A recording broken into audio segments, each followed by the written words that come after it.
All right. Hello, I'm Garrett Boyd. Can you hear me in the back? Is this volume good? Awesome. I am Garrett Boyd. My name is James Beeler. And we will be representing the Green Team on our ideas of how to get women to Western and using certain communication principles to get these women to Western.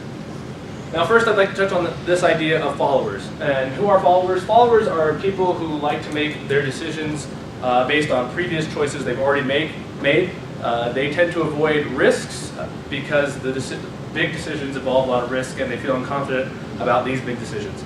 Now when looking at women recruits at Western, specifically women recruits who will be attending, let's say, a campus tour, I would like to advocate that Western emphasize previous successful women alumni so that the current female recruit can feel that since they've seen women here be successful at Western, that they may be instilled with a certain amount of confidence that not only they can be successful here at Western, but they can be successful in the real world. Next, I'd like to introduce this principle of liking. Meaning the liking principle is people tend to like individuals who like them back. Additionally, people like other individuals who are like themselves. Therefore, when applying this principle to getting more women to Western, Western is presented with a fantastic opportunity by possibly drawing in numerous successful women speakers to discuss a variety of different topics to these female recruits and also current females. So now you've created an environment where female recruits and current females who attend Western can exchange ideas about Western, exchange concerns they have about Western, and possibly the real world moving on from Western. Additionally, you can also change the perceived idea that Western is more exclusive to men. Next, I'd like to touch on this notion of women know women best. Meaning there's a difference in a woman's ability to evaluate another woman's contribution than a man's ability to evaluate that same contribution. And when I say contribution, I mean simple exchanges, like sentence exchanges, idea exchanges, questions from men to women. Yes, men can communicate with women. However, men cannot communicate as women. Therefore, what I'd like to advocate is that Western uses the current women population here, that being faculty, students, alumni. We use the current population to create a set of verbal and nonverbal communication to break this verbal nuance barrier between men and women. So essentially have women here currently at Western grow the future population of Western. When trying to persuade students to come to Western, there are 4 main steps. Of those, you have establishing credibility, which Western does a great job on, framing our goals on common ground, reinforcing our position, and then connecting emotionally.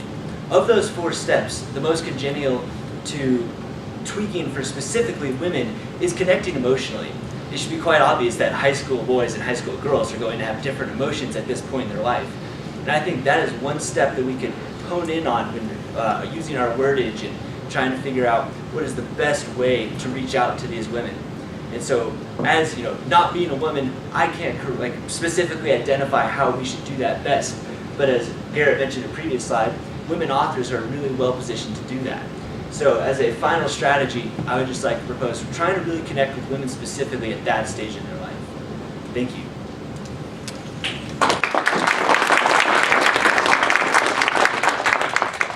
Do we have any questions? Yes, ma'am. I think this class in general, you guys actually use women and not woman as a lot of your titles, like the last class did. So give yourselves a pat on the back to that one. And then 2, another piece I think that Greg kind of touched on last time that your class seems to focus on more is that the average female that ends up at Western, she's going to be successful and she's independent, she's doing stuff outdoors, and she's standing out as 6 females in a room of 40 males. It's hard speaking to the larger demographic of females that just does not fit. So I think it's hard to kind of say, let's focus on the success stories that are coming out of Western, when the success stories that are coming out of Western are pretty unique individual. And the larger demographic of females tends to not push that way. And they might be less receptive to emotional verbiage or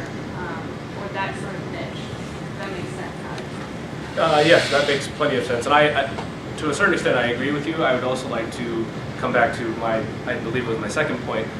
When we bring in, if it's possible for Western to bring in a array of different speakers from different professions, and also have current female students attend these almost seminar-like settings, we can create a safe environment where the female recruits can ask questions to the current females here at Western about things about the university, possible ideals about the university. Any questions they have about the university could possibly be answered either in a confrontational setting by the speaker or a non-confrontational setting with current students here at Western. Yes, sir. You mentioned connecting emotionally. That's a universal recommendation in the sales process, regardless of whether the prospect is male or female. What would you recommend for connecting with females emotionally? The particular age demographic of high school seniors who are going to college, I think, as my personal experience as a young male going to college, your sense of adventure and things such as that drive you to go to Western and pick a college that you want to go out and try new things and take a step out of your comfort zone. Having not gone through the process as a high school senior woman, I don't know exactly how those emotions play out, but I have to imagine, and our research has suggested, that those are quite different. And so really, when we're trying to tailor women-specific content, focusing on making sure that we're acknowledging that these aren't just high school seniors, we're really tailoring it to high school senior women. That way we can nail those nuances slightly better. Any other question? Thank you very much.